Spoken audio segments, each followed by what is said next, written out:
하나님의 사람에겐 최악이 없다라는 제목으로 함께 말씀을 나눌 겁니다. 왜 하나님의 사람에게는 최악이 없을까? 여러 가지 이유를 들 수 있을 거예요. 가장 큰 이유를 든다면 하나님이 함께 하시기 때문에, 여러분 하나님께서 여러분과 함께 하심을 믿으시길 바랍니다.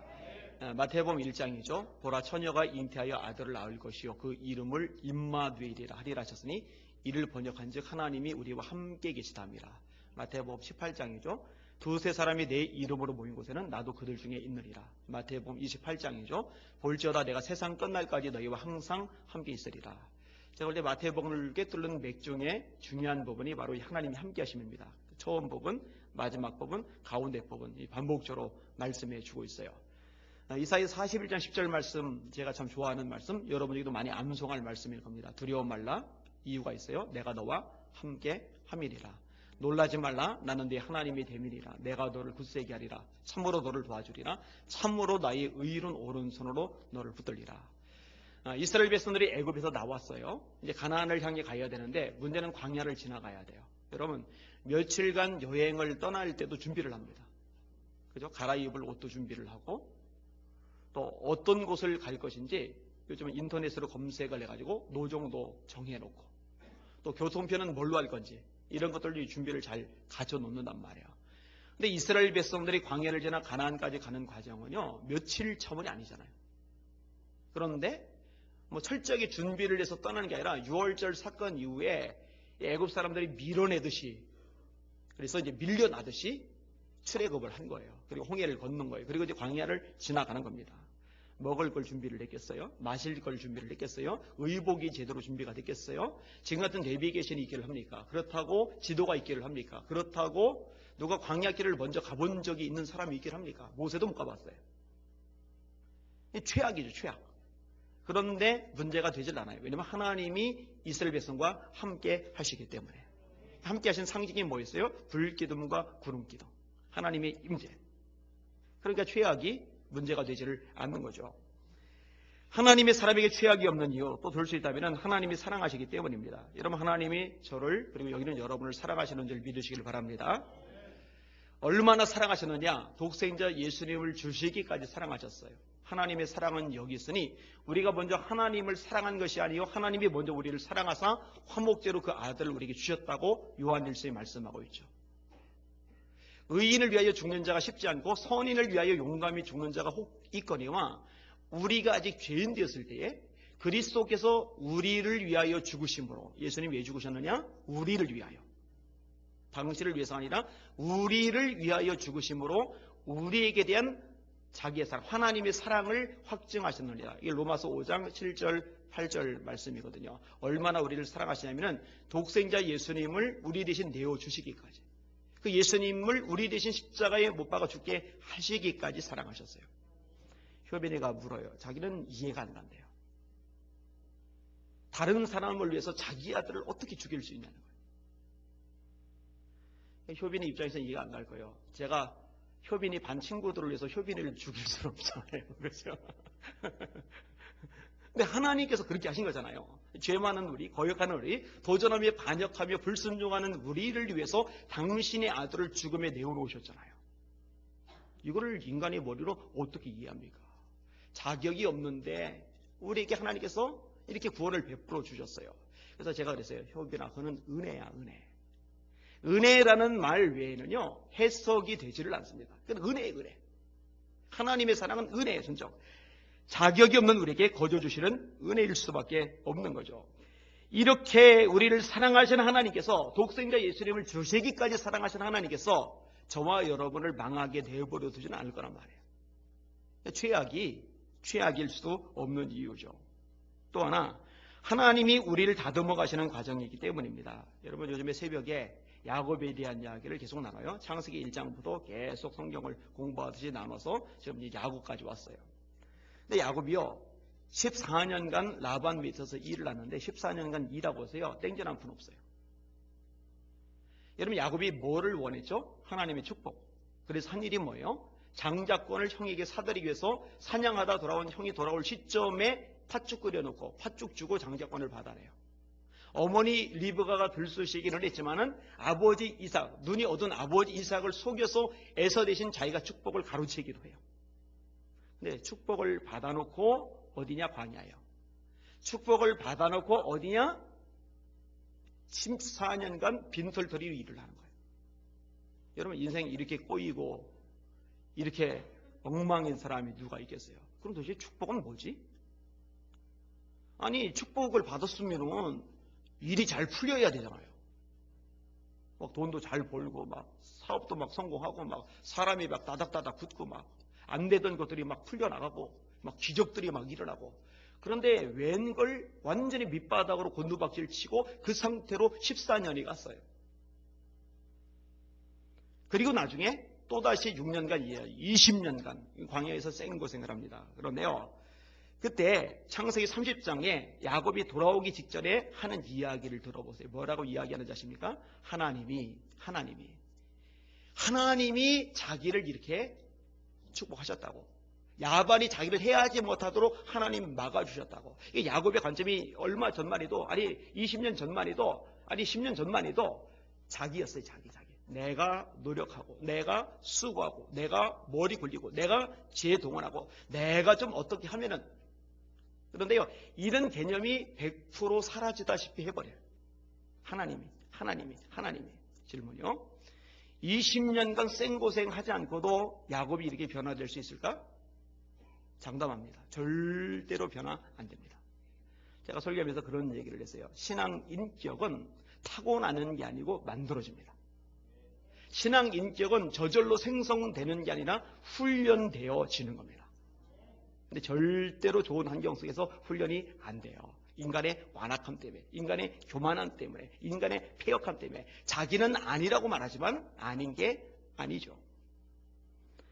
하나님께서 몰아가시는 것은 우리를 망하게 하시려고 몰아가시는 것이 아니라 우리를 다듬으시려고, 그래서 하나님의 사람답게 만드시려고 때로 최악으로 몰아가시는 거예요.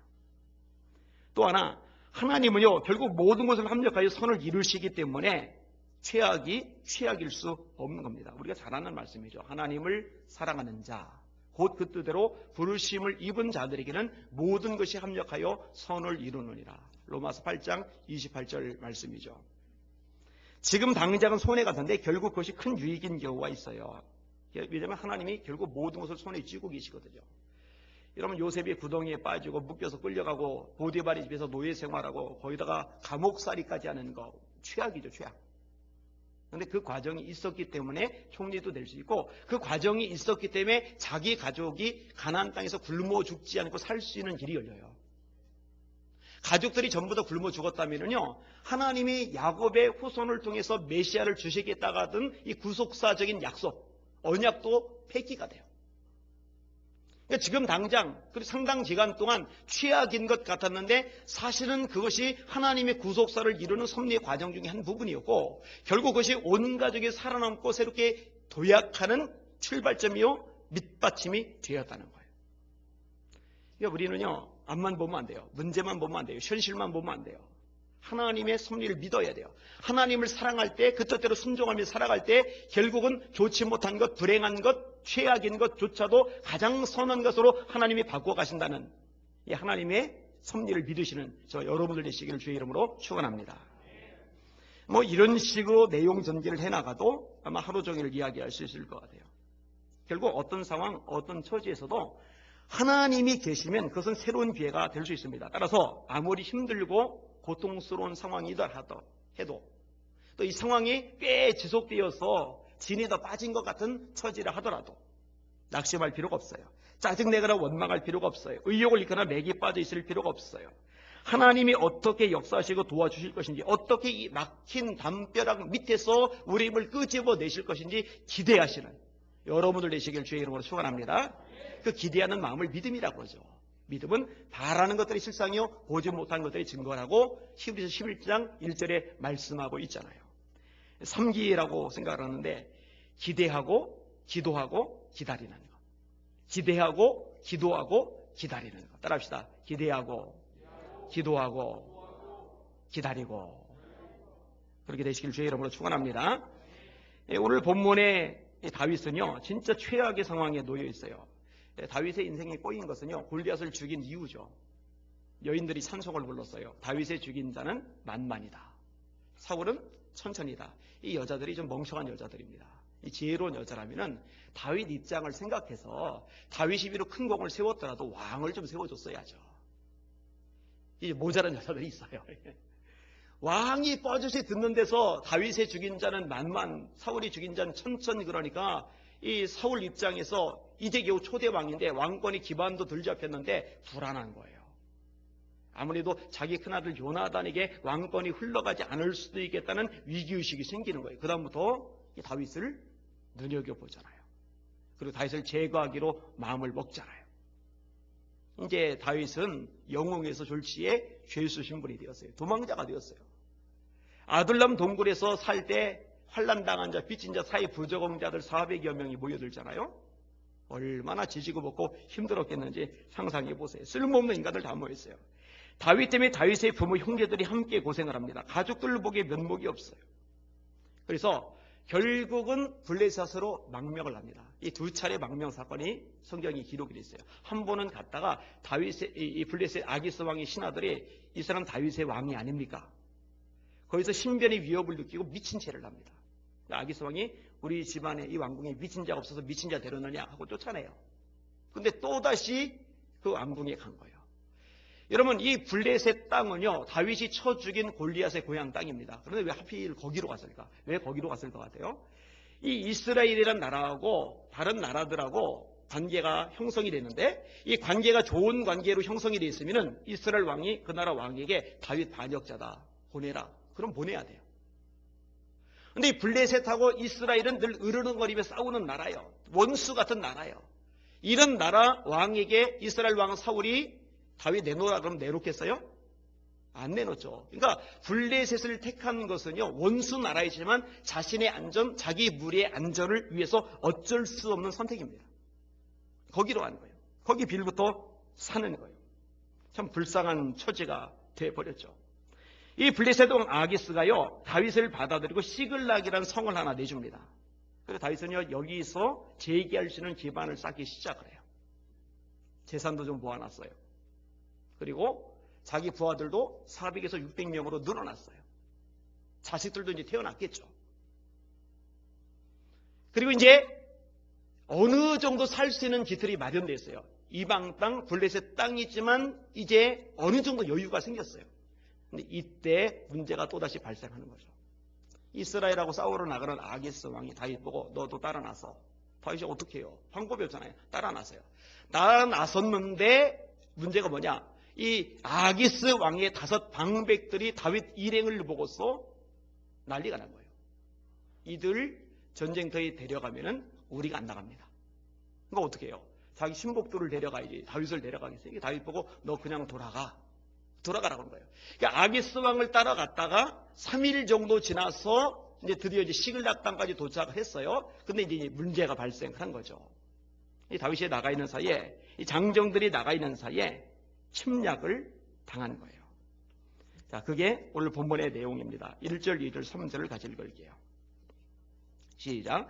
다윗과 그의 사람들이 사흘 만에 시글락에 이른 데에 아말렉 사람들이 이미 네겝과 시글락을 침노하였는데 그들이 시글락을 쳐서 불사르고 거기에 있는 젊거나 늙은 여인들은 한 사람도 죽이지 아니하고 다 사로잡아 끌고 자기 길을 갔더라.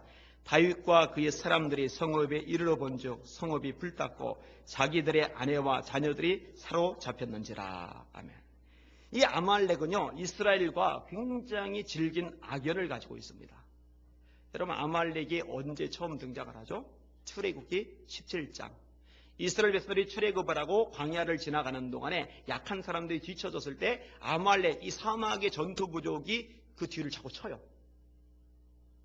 그래서 이스라엘 백성들이 굉장히 곤욕을 당합니다. 이때 여호수아가 군인들을 끌고 아말렉과 싸우는 장면이 출애굽기 17장 내용. 그때 모세가 산에서 손들고 기도하면 이기고 힘들어서 손을 내리면 지고 다시 손들면 이기고 힘들어서 내리면 지고, 이것을 보다 못한 아론과 훌이 큰 돌을 가져다가 모세를 앉게 하고, 그래서 자기들은 양쪽 옆에서 모세의 왼쪽 팔 오른쪽 팔을 이렇게 잡아줘요.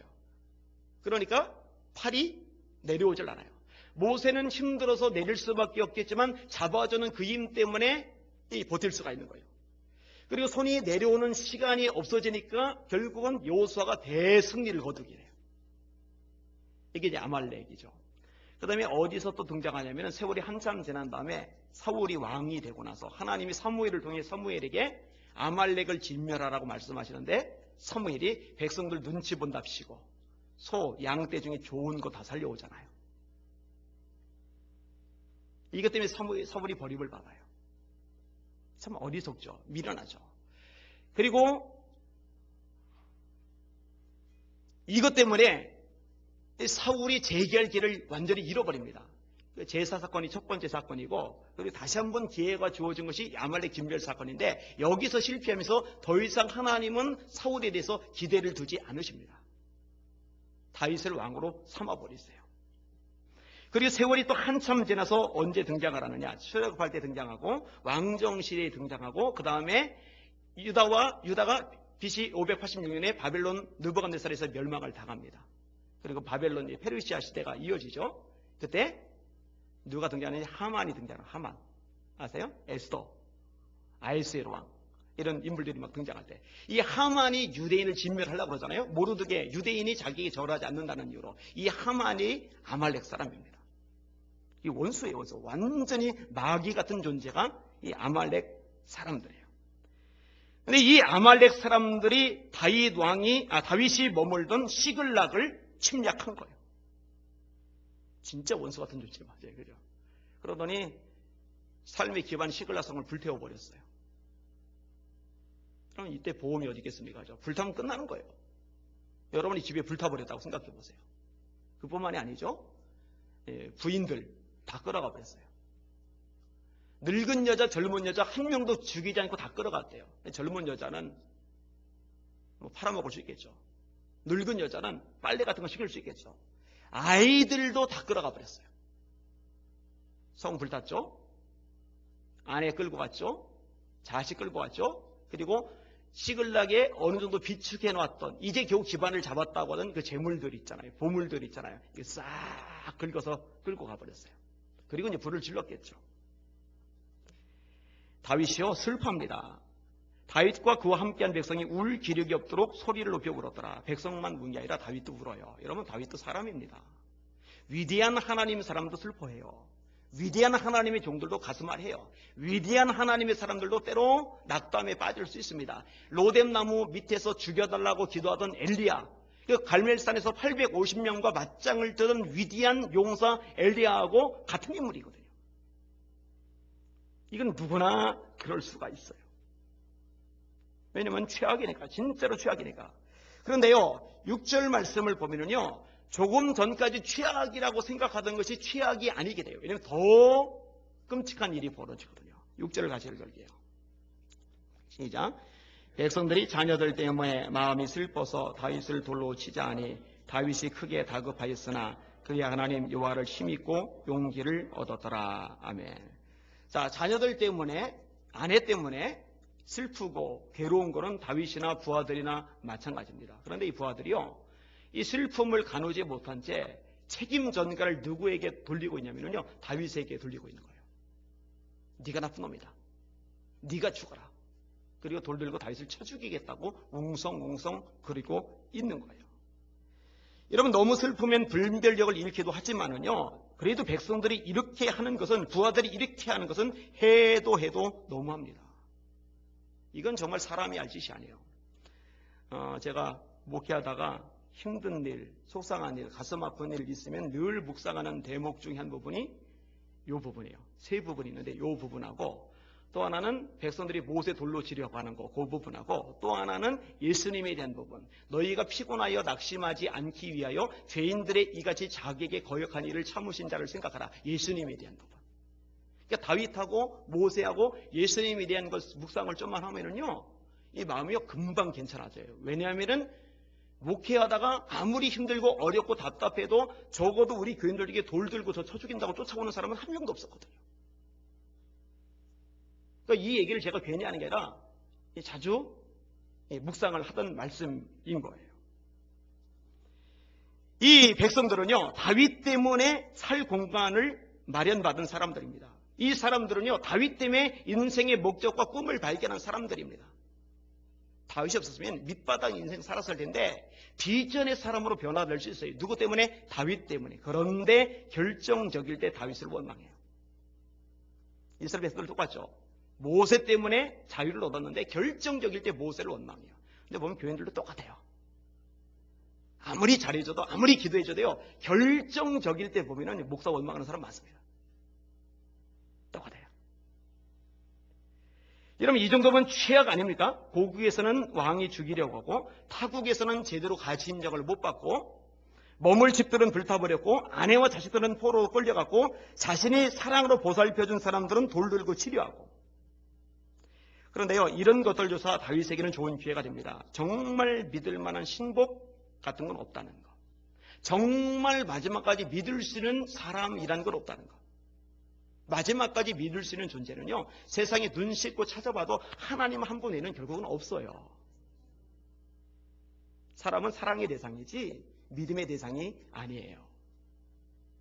사람을 의지하면요, 언제고 반드시 실망을 겪을 수밖에 없어요. 하나님 한 분 외에는 없어요. 자, 이 절망적인 상황, 진짜 최악의 상황, 이 상황에서 다윗의 반응, 6절을 다시 읽을게요. 이 6절에 아주 중요한 메시지가 담겨져 있어요. 6절 읽을게요. 시작. 백성들이 자녀들 때문에 마음이 슬퍼서 다윗을 돌로 치자 하니 다윗이 크게 다급하였으나 그의 하나님 여호와를 힘입고 용기를 얻었더라. 자, 다윗이 크게 다급했어요. 다급했어요. 굉장히 급한 상황이란 이거죠. 그런데 그 다음 구절이 뭐냐? 그의 하나님 여호와를 힘입고 용기를 내었더라. 따라합시다. 하나님을 힘입었다. 이 말은 하나님을 믿었다는 말이에요. 여러분, 지금까지 하나님이 다윗을 도와주셨죠. 다윗과 함께 하셨죠. 다윗의 인생길을 여셨죠. 하나님이 아니었다면 다윗은 이미 죽은 목숨이었죠. 여러분, 골리앗과 싸우러 가기 전에 사울 왕 앞에서 다윗이 이런 고백을 합니다.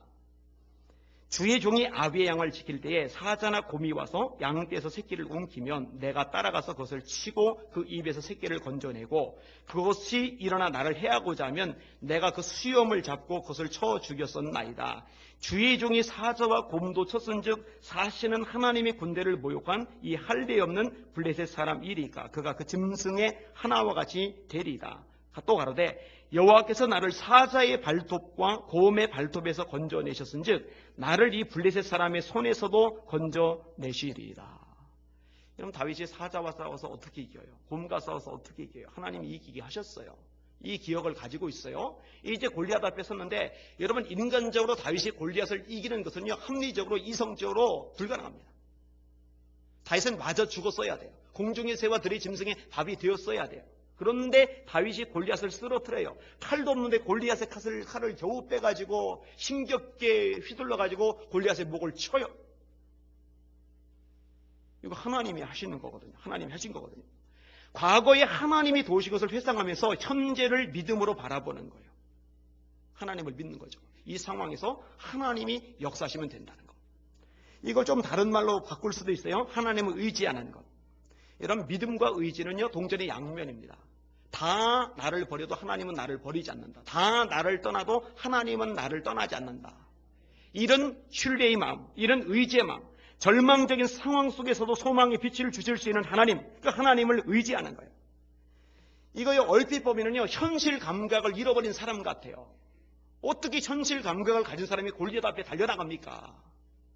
설사 큰 소리 쳤더라도 막상 골리앗이라는 거인 앞에 서면은요, 사시나무 떨듯이 떨면서 오금이 저려가지고 발을 내딛지 못한 채 그냥 사색이 돼서 서 있는 게 현실 감각인데, 그 골리앗을 향해 다윗이 달렸다고 돼 있어요. 사무엘상 17장을 읽어보세요. 다윗이 달려나갑니다. 달려나갈 대상이 따로 있지 어디 거기를 달려나갑니까? 완전히 죽으려고 작정한 것밖에 노됩니까? 오늘 본문도 마찬가지죠. 정신이 나가든지 절망에 빠지든지 두려워하든지 자포자기하든지 이래야 마땅인데 그게 현실 감각인데 다윗은 지금 뭘 보고 있느냐? 하나님을 보고 있는 거예요. 하나님을 의지하고 있는 거예요. 이게 믿음입니다. 이 현실 감각이 좋은 게 좋은 것만은 아니에요. 늘 허공에 떠서 살아서도 문제겠지만은 현실에 발을 디디고 살지만 현실의 문제만이 아닌 이 속에 개입하셔서 역사하시는 하나님의 손길을 볼 줄 아는 영안이 열려져야 돼요. 이것이 믿음이거든요. 특별히 다윗에게서 힘의 근원은요, 오직 하나님뿐이었던 거예요. 여러분, 힘을 내게 하는 요인들이죠. 여러분, 언제 힘이 나요? 언제 힘이 납니까?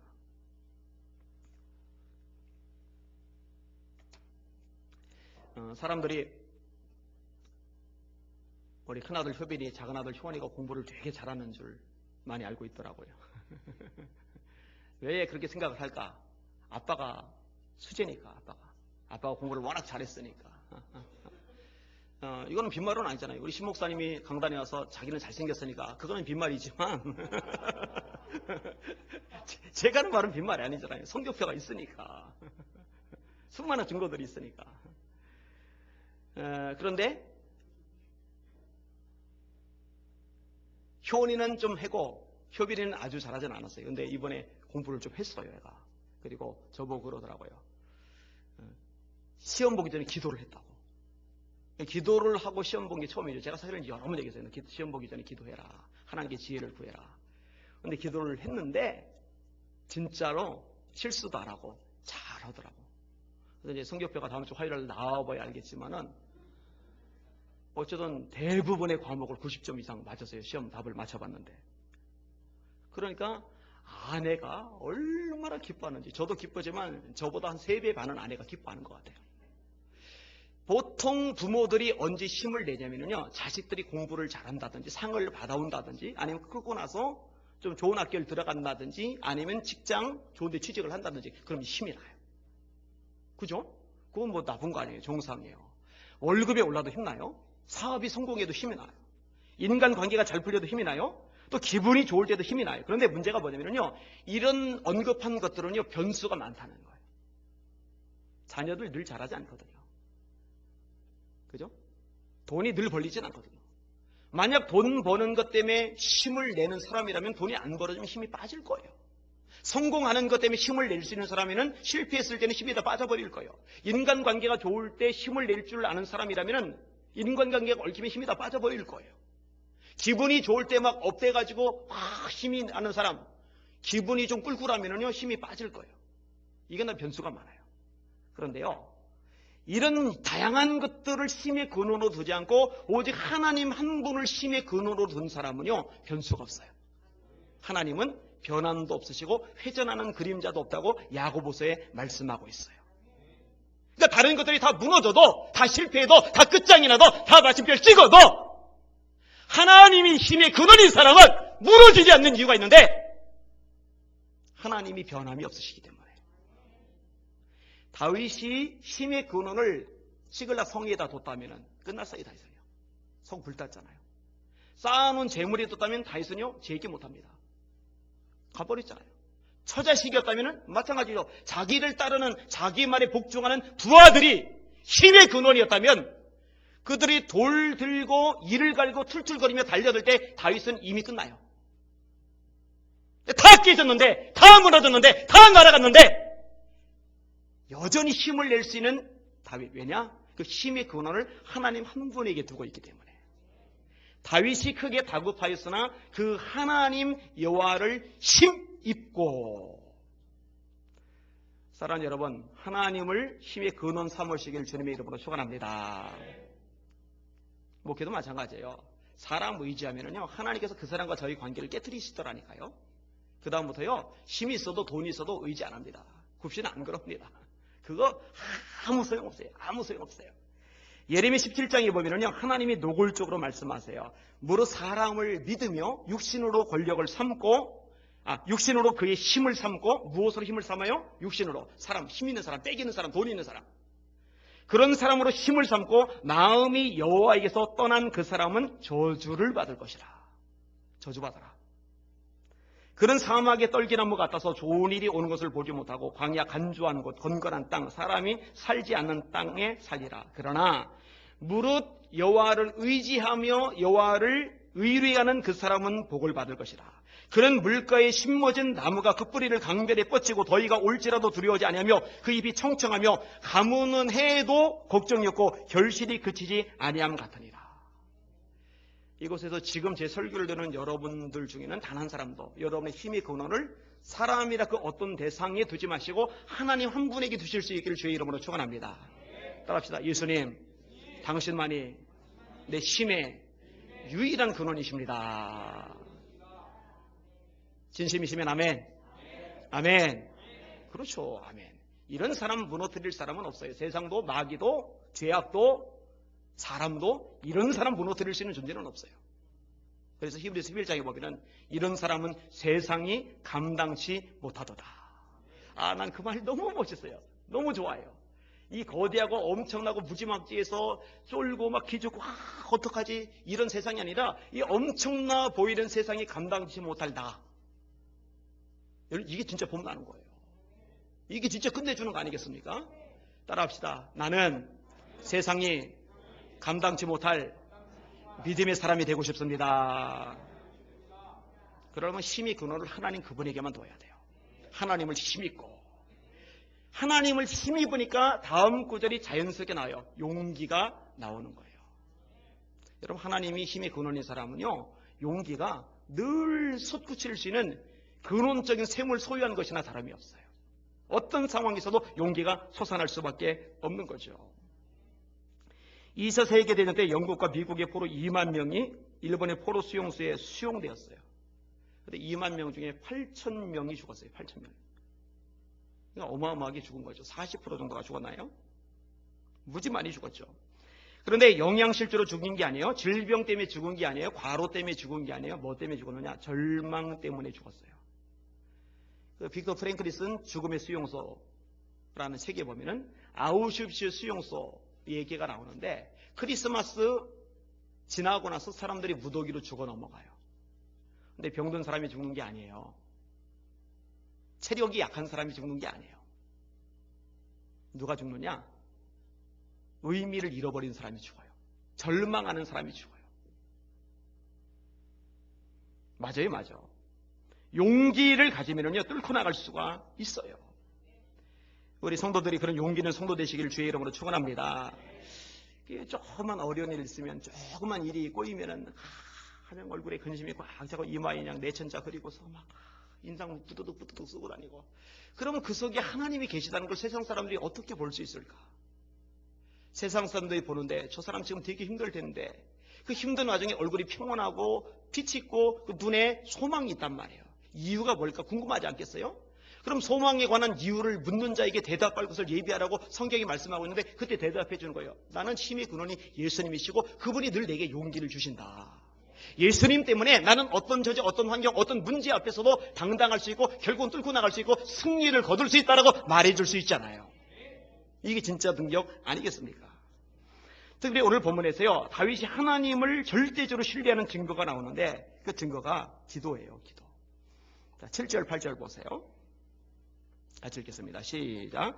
다윗이 아히멜렉의 아들 제사장 아비아달에게 이르되 원하건대 에봇을 내게로 가져오라.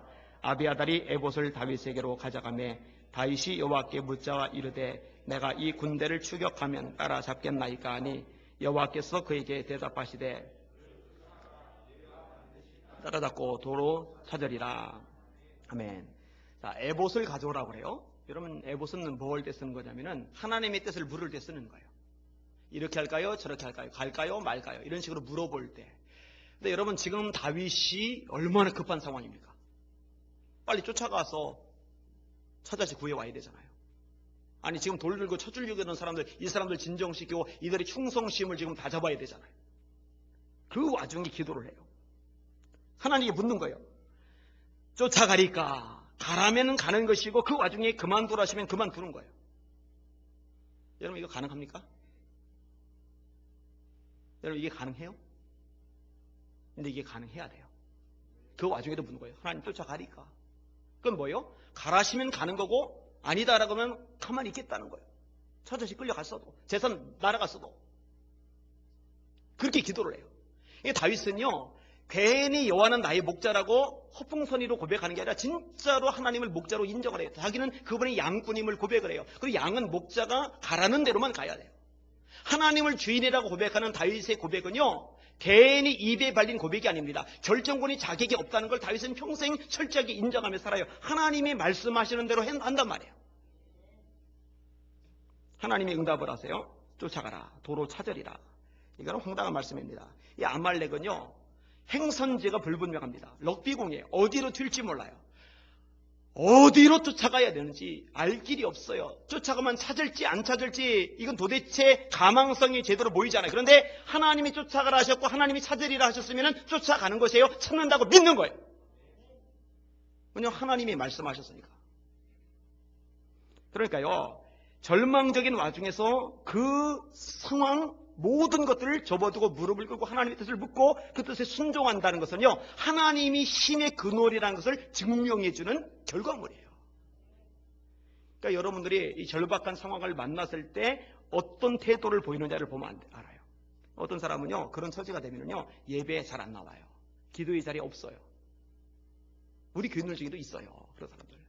근데 그런 분들은요, 제가 정확하게 진단을 해드릴게요. 그분들의 힘의 근원은 하나님이 아니에요, 아직은요. 하나님일 때도 있겠지만 대부분 다른 거일 때가 많은 거예요. 그런데 그럴 때가 되면, 그렇게 절망적인 상황이 되면은 더 예배하고 하나님 앞에서 매달리고 몸부림치는 사람들, 이 사람은요, 힘의 근원이 하나님이라는 거 맞아요. 여러분 그런 사람 되시기를 주님의 이름으로 축원합니다. 그렇게 되셔야 해요. 그렇게. 누가복음 18장에 불의한 재판관의 비유가 나옵니다. 하나님을 두려워하지 않아요. 이게 첫 번째 특징. 백성을 무시해요. 멸시해요. 이게 두 번째 특징. 근데 이 두 가지 특징은 결합이 되어 있어요. 하나님을 두려워하지 않는 사람은요, 사람을 무시하게 되어 있어요. 하나님이 진짜로 두려운 사람은요, 절대로 사람은 무시 못합니다. 그러니까 과부 따위, 돈 없고 빽 없고 힘없는 과부 따위가 소원 풀어달라는 말 뒷전에 들리지도 않죠. 그냥 흘려버리죠. 그런데 결국은 과부의 요청 들어주죠. 이유는 뭐예요? 그 간청함 때문에.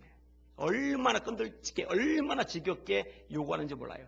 그때 주님이 이런 말씀하세요. 이 재판관 말한 것 들으느냐. 하물며 하늘에 계신 너희 아버지께서 밤낮 부르짖는 택하신 자들의 원한을 풀어주지 않겠느냐. 그러나 인자가 세상에 올 때에 세상에서 믿음을 보겠느냐. 예수님이 재림하실 무렵이 되면은 바로 이 과부처럼 기도하는 믿음의 사람을 찾아보기가 힘들다는 거예요. 기도 좀 하는 신용하다가 놔버리죠. 안 되는가 봐. 소용없는가 봐. 그러면 안 돼요. 매달리셔야 돼요. 하나님 씨름하셔야 돼요. 그렇게 하실 수 있기를 주님의 이름으로 축원합니다. 제가 차례 기도 시작한다고 선포를 하고 나서 지난주 하고서 그거를 페이스북에다 올렸더니요, 댓글들이 참 많이 달려요. 김현이라는 분이 이렇게 글을 달았더라고요.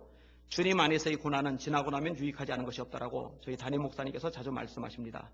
오늘날 신학생들을 정신이 번쩍 나게 하는 그 영성과 많은 사람들에게 정신 차려 예수 믿게 만드는 그 안 목사님의 영성은 젊은 날의 그와 같은 고난의 선물이라고 생각을 합니다. 좀 민망한 것도 있지만 그냥 읽어드릴게요. 김은석이라는 분은 매주 이렇게 철야 기도를 드리는 예수 비전교회는 참 행복할 것 같습니다. 부럽습니다. 외부교회 신자는 부러워하고 우리 교회 신자는 왜 시작하실까? 그죠?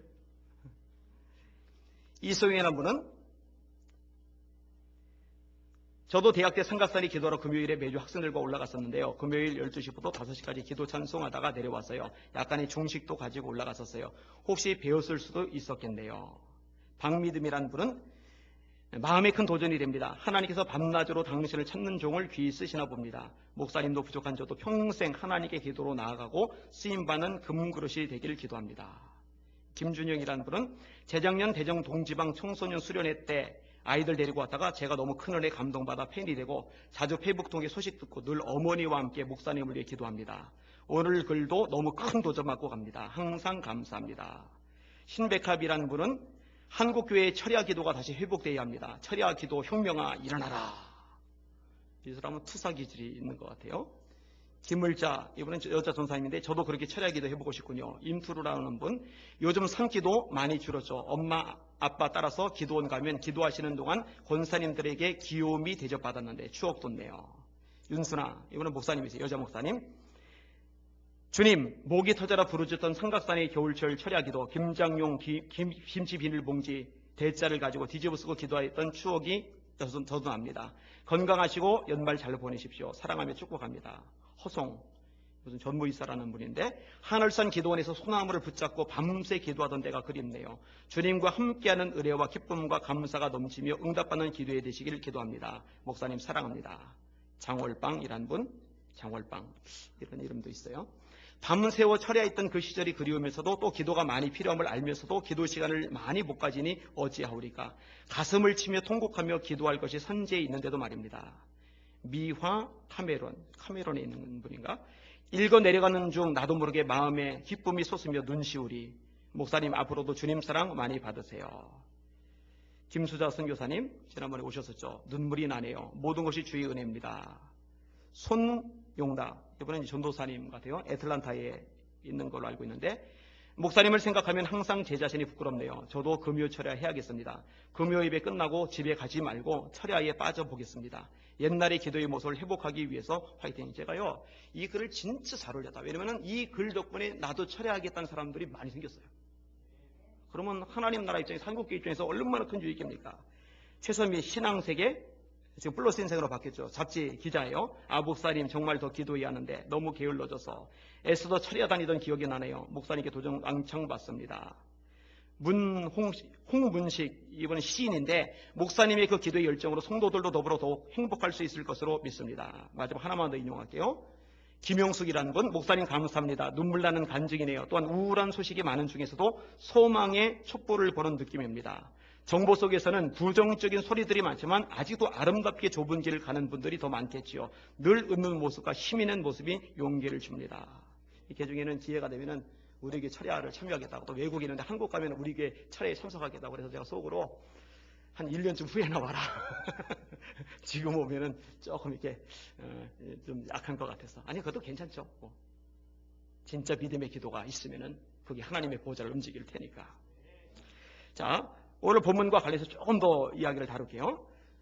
오늘 본문 다윗 입장에서 최악의 상황 맞죠? 근데 제가 최악의 상황이 아니라고 계속 이야기를 끄집어내잖아요. 그 이야기를 조금 더 전개를 할게요. 자, 블레셋 방백들이 다윗을 미워해요. 다윗을 불신해요. 이 방백들, 이 다섯 우두머리 리더들 때문에 미움 산 것으로 인해서 결국은 아기스 왕에게도 축출된 거예요. 근데 여러분, 축출 잘 됐어요. 왜 잘 됐는지 아세요? 블레셋과 이스라엘이 전쟁이 붙었는데 블레셋이 사울을 죽입니다. 요나단을 죽입니다. 그 밑에 두 아들도 죽입니다. 근데 만약에 그 전쟁 중에 다윗의 부하들이 블레셋 편에 있었다는 것을 이스라엘 백성들이 알았다면은 사울 왕이 죽고 나서 유대 사람들이 헤브론에서 다윗 불러다가 왕을 삼았을까요? 안 삼았을까요? 절대로 그럴 일은 생기지 않습니다. 원수인데요. 이런 걸 보면요, 욕을 먹고 미움을 사는 것도 나쁜 게 아니에요. 욕을 먹고 미움을 산 게 오히려 다윗에게 플러스였어요. 할렐루야. 그러니까 멀리 보라니까요. 당장만 보지 말라니까요. 당장만 보면 억울하죠. 열받죠. 불신하니까. 그런데 불신당하고 욕 얻어먹고 말 듣고 비방당하고 그게 플러스일 수도 있어요.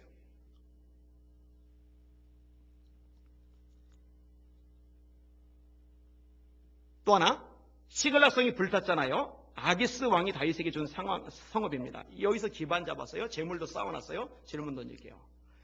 이 성이 불타지 않았더라면 다윗이 그렇게 빨리 유대 땅으로 되돌아갔을까? 그건 좀 생각을 해볼 문제가 돼요. 그죠? 시글락이 불탔어요. 더 이상 있을 자리가 없어요. 그리고 블레셋 방백들이 태도도 봤어요. 있을 필요가 없어졌어요. 그 다음에 세 번째로, 아말렉이 어디로 튈지 모르는 럭비족 같은 인간들인데 쫓아나왔더니 누군가 쓰러져 있어요. 그 사람 보살폈는데 보니까 아말렉 쪽이 버리고 간 애굽 사람이에요. 질문, 아말렉 쪽이 그 사람을 버린 것은 우연히 있을까? 또 질문, 다윗 일행이 그 사람을 용케 만난 것은 우연이었을까? 잘 들으세요. 하나님의 사람, 하나님의 백성들에게 우연 따위는 없습니다. 하나님이 그렇게 인도하시고 엮어주신 줄 믿으시길 바랍니다. 그냥 쫓아가면 아말렉 못 찾아요. 그런데 하나님이 찾을 수 있도록 장치를 해 놓으신 거예요. 준비를 해 놓으신 거예요. 이 하나님을 찬양합시다. 이 하나님 위대하시잖아요. 참 놀라우시잖아요. 아말렉을 이기고서요, 얻은 것들이 많아요. 너무 많아요. 이것을 유대 장로들에게 보내주고 그들이 나중에 다윗의 지지 기반이 되잖아요. 시글락에 재산 어느 정도 쌓아놨다 하지만은 그것하고 아말렉 족 때문에 얻어낸 것하고는 비교가 안 돼요. 질문 하나 더 던질게요. 여러분, 아말렉 족이 성을 불사르고 재물을 뺏어가고 처자식 끌어가지 않았더라도 다윗이 아말렉 족 진멸시킨다고 쫓아다녔을까요? 그런 일은 절대로 발생하지 않습니다. 성 불태웠고 재산 끄집어가고 게다가 처자식을 볼모로 잡고 있기 때문에 이건 필연적으로 쫓아갈 수밖에 없었던 거예요. 그리고 쫓아가서 싸워 이겼더니 엄청난 것들이 주어진 거예요. 최악인데 사실은 최악이 아니고 좋은 출발점이 되었어요. 이게 하나님이 일하시는 방법 중에 하나입니다. 여러분, 제가 무엇을 말씀드린지 이해가 되십니까? 따라합시다. 그리스도인에게는 최악 따위는 없다. 항상 기뻐하라. 범사에 감사하라. 사도 바울이 데살로니가서 5장에 말씀하고 있는데 정신이 나가서 이런 말을 하는 게 아니라 이게 가능해요. 왜냐하면 힘의 근원이 하나님이시고 그분께 소망과 꿈을 두는 사람에게는요, 항상 기뻐하는 것이, 범사에 감사하는 것이 가능해요. 최악도 최고의 기회로 바뀔 수 있게 하시는 분이 바로 하나님 아버지이시니까. 오늘 설교 제목이 무엇입니까? 따라합시다. 우리에게 최악 따위는 없다.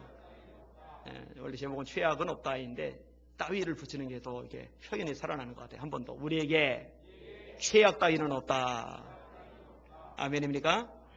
네, 하나님을 믿는 사람답게, 하나님이 힘의 근원인 사람답게 그렇게 한번 살아봅시다.